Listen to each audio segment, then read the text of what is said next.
Hey, Jarvis, do you like that new What About Bob sequel? Yeah, dude.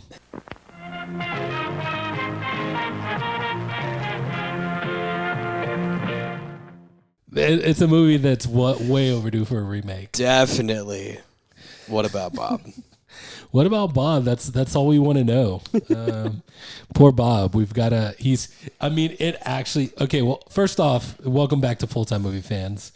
We changed the layout again. Yeah. This is a part of the transition to the new one, but I don't know how long it's going to take for the whole transition to happen because I want to build like an actual, honest to God, like film set in my garage. Yeah. We'll get there one day with you guys' help. We definitely want to improve the situation on the recording, make higher quality stuff, and just give you more and different content as well. So that being said, feel free to like and subscribe. If it's your first time here, welcome. If you're a returning viewer, We like thank you being here. We appreciate you. This is Full Time Movie Fans. I'm your host, Jarvis. Just call me Jarvis. That is my last name, not my first name. And this is other host. Michael, just call me Michael. Yeah, just call him Michael, please. Call me by my Michael. Do you like that one? That was pretty good. The switching's going to be a little different too because I don't know if Jarvis remembers this, but I was a professional technical director at SeaWorld for whale shows. Yeah. My day job was talking and switching cameras at the same time. So like usual, I need a haircut and I forgot to shave, so and sorry about this that. camera's quality is a little too nice. With that being said, yeah, we're doing What About Bob Part 2, the remake. It's What About Bob with a little asterisk in the corner. Yeah, What About Bob with Ash? What's funny though is it's still very valid because It really is. And guys, go check out our What About Bob movie review. We did that one several weeks ago. It's Jarvis just knew. That's why we saw it. Yeah, I just love Bill Murray, and it was a movie that my dad loved. Yeah, I watched as a kid, and Bill Murray was in this movie. He was not. No, he was not. No, that was the secret cameo that most people missed. We're gonna let you know what part of the movie. It plays after the final end credit scene, but 10 minutes after, so it just goes completely dark for 10 minutes, and then it plays. And then Bill Murray walks into the theater and says, "Hey, what's up, guys?" You changed my life. I'm cured. He's gonna baby step his way into the theater. And give you a handshake and I like be that. like, thanks for watching. I like that a lot. No, but Bob in What About Bob and Bob in Thunderbolts both have a lot of past trauma and mental blocks and issues. So that's the way it fits. There's a lot of mental type of stuff that's happening. Yeah. That was a lot of the battle, which is also an allegory for life and us. The battles we face are usually our own demons in our minds. Yeah. So do you want to give your first impressions, or do you want me to give my first impressions? I want you to give my first impressions. So Jarvis really liked this movie. He told me himself that he really liked this movie. Yeah, I did, but no, I will let. Please, I would like to hear your first impression first of the Thunderbolts. I'm very interested because I haven't heard it yet. I'm with you guys. I'm hearing his. That's first true. You impressions haven't heard time, any of it. Saw it opening night because my wife loves Marvel movies, as does my other wife, Jarvis, loves Marvel movies. And your podcast. She forced me to watch Black Widow beforehand because I hadn't watched Black Widow before. So that I could know about Alexei and Yelena and all of their trauma together. So let me ask you this real quick. Do you think that watching that helped? Like in your viewing of the Thunderbolts? I mean, no? Yeah, I think it helped with getting a little bit more understanding of that, like these characters existed in universe pre this movie. That's pretty much all I really got out of it. Gotcha. That and Florence Pugh's character is really funny, and just like everything I would want Black Widow to be. Black Widow was a little too, and I'm sure you'll agree with this. She was a little too like, I'm a secret agent assassin. Yeah, like quiet. And I mean, she had some funny moments. But she did. She definitely did. It's just like, and this isn't Scarlett Johansson's fault. It was just she's just too bland of a character for a universe. I would say that she wasn't necessarily funny. She had quips, and I think a lot of Marvel characters are quippy. Yelena feels like a very funny person, like in real life. Yeah, like that's how she copes with all of her trauma, is by being funny. Yes. Yeah, yes. for sure. Yeah. So that was, we didn't finish the movie. In fact, Sybil on the 10-minute ride to the movie theater just like told me what happened in the ending of the movie. And then we showed up and we went pre-marketing change to the new posters. Yeah. So I got to watch the whole movie with all of the little silly reveal at the end, which confused me because I was like, that's not what's happening. It's funny, like thematically it's fun, but I didn't think that they were really going to lean into it, and then they did. Like 12 hours later. Yeah, they put their full weight on that one. Yeah, they fully leaned into. They said, "This is what we're doing now," and we all went, "Oh, okay." But something that Sybil told me is that in the comics, that's like a really common thing. Is that like after the first actual Avengers arc, they started branching off, and they'd have like the new Avengers and the re-Avengers, the young Avengers, and the Dark Avengers, and there was just a bunch of like not Avenger groups. Yeah, there's a whole like Avengers Disassembled. Like, that's the name of the. Like it's them all like falling out and being like, no, I'm not doing this anymore with you Civil guys. War Part 2. Yeah, kind of. So. Okay. So that's, but overall, I really like the movie. Compared to, okay, let's talk about, because we did a Deadpool Wolverine review. Go check it out. But I think one of the things that we talked about in that one was, is Marvel back? And we talked about it with Deadpool and Wolverine. I think we could both agree that the plot isn't great in Deadpool and Wolverine, but it's 1,000% fan service, which is fine. Very fun though, and they did it very well. So it gets a huge pass. It's like I just had so much fun watching it. It was 100%, 1,000,000% fan service, but it lightened the mood. It was a movie that we could just go out and enjoy, and Marvel needed that, I think. I also think that Marvel has a really bad habit right now of making villains that aren't villains, but are villains, but aren't villains, but are villains. I think that's a whole trend, because if you look at what Sony's been trying to do with Spider-Man and all of the villains, they're just misunderstood. They're not bad guy. Oh, it's just because you're a bad guy I see what you're doesn't saying. mean you're a bad guy. Thanos really did a lot to the superhero genre in general, where everyone has to be like not a bad guy. Yeah.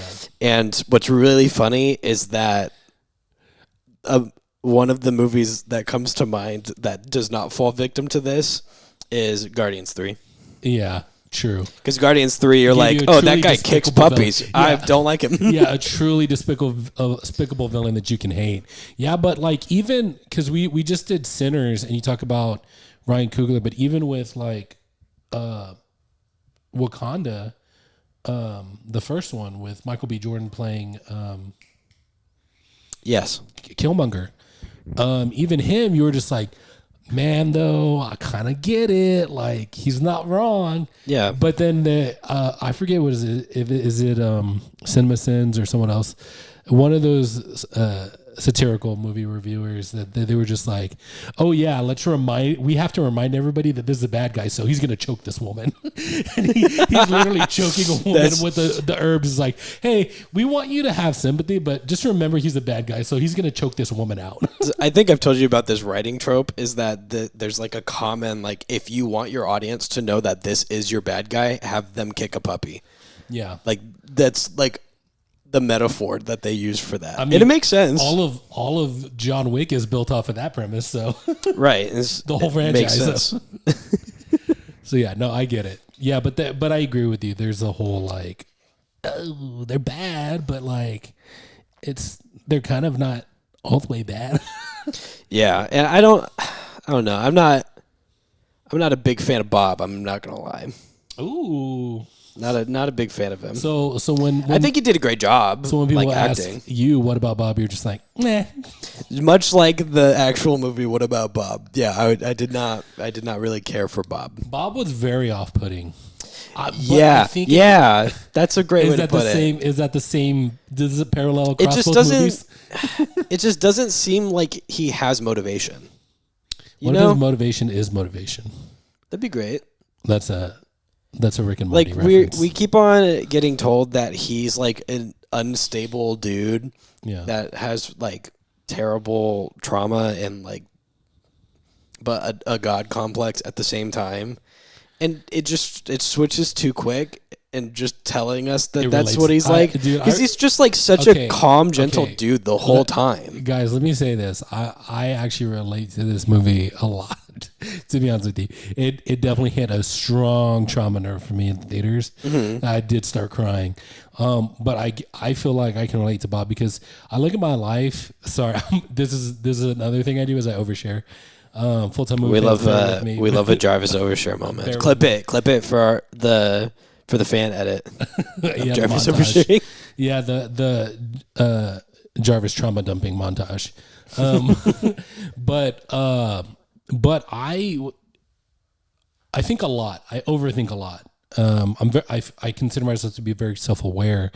So with that being said, like I look at, there are certain things that I'm very like particular about. Like at my new house, it's probably the cleanest any of my space has been ever for that long of a time.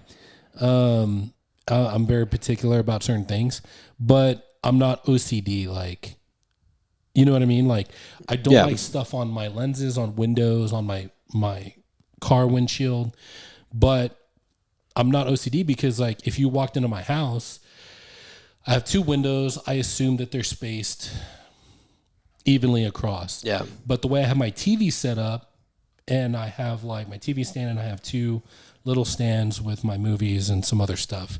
They're not, if you look, they're not aligned straight down the middle. Like one of the TV, like one of the boxes comes like more of it is sticking out on the window on one side than the other side. And like even my couch I know is not completely aligned straight center with the TV. Yeah. So that, but it's already there. It doesn't bother me, but there are certain things that do. Like if the rug by the door is not lined, I'll fix it immediately. Yeah. So what I mean to say by all this is like, for me, there's balance, and like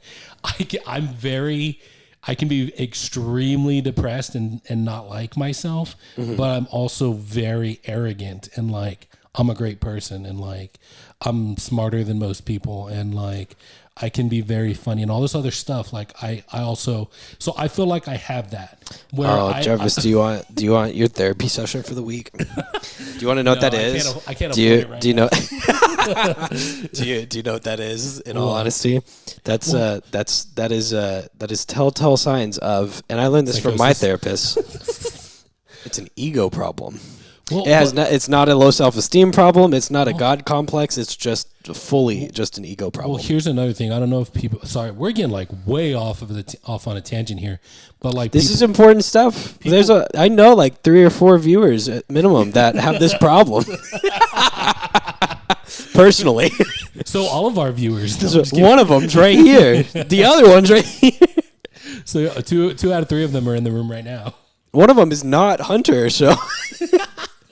But what I was gonna say was like, I don't know if you're into personality tests or like Enneagram stuff, but I think I'm an Enneagram 2 with a 1 wing, and basically 1s are very like perfection oriented and blah blah blah. Mm-hmm. Like what's crazy for me is there's like highly motivated people and that are perfectionists, and like I can see both of that. There are certain things like when I'm in something, I'm in it 100%. Yeah. But I'm also like, there's an equal force pulling in the opposite direction. Yeah. Of like where I'm also like, who cares about being perfect? Like there's no such thing anyways. And I'm super chill about it.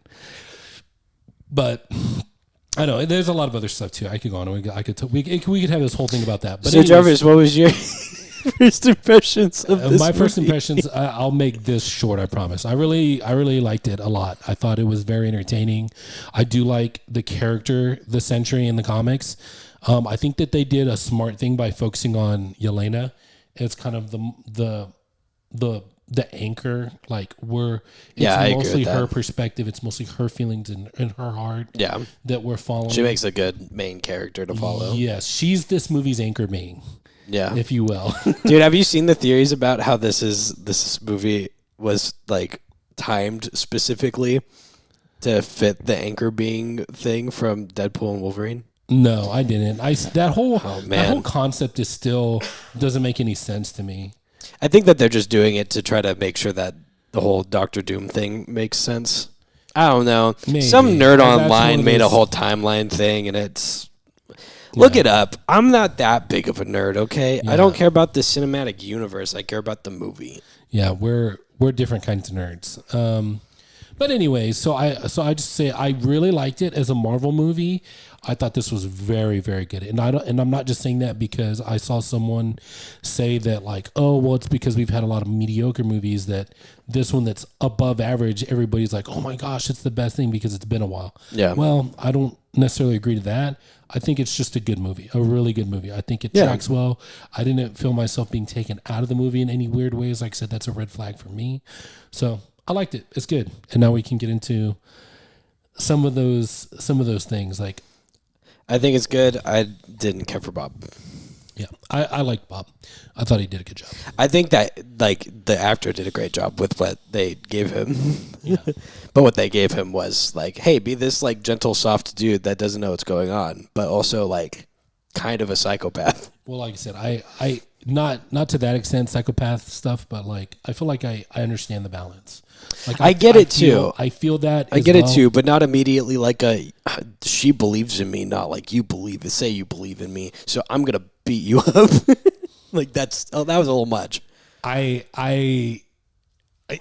one of those things where if I can make sense of it in my head, it gets a pass. Okay, it gets a pass. If I can find a way to like make that a leap reasonably that makes any kind of sense in my head, I'll give it a pass. If it's the things that don't make any sense at all, like Pacific Rim 2, where they attach a robot arm with rockets to a kaiju, and then it carries it off into space. I'm like, no, that's ridiculous. It's the dumbest thing I've ever seen. Yeah, but because I agree, there's no logic behind that, and it takes me too far out of the movie. I wasn't taken out of the movie in this way. I thought it was good, guys. I thought it was good. Hey, you. How'd you like that episode? Did you like it? You like movies? You like this one? Do you? You should subscribe to this channel right now. Also, as well. Yeah. You got friends? Yeah, you do. Do you? Hopefully. Show it to them. Show this to them. Prove it to us you got friends. There's other videos to watch too. Why don't you watch those if you're so cool? Yeah, prove you're not a bot. Leave a comment. Nerd.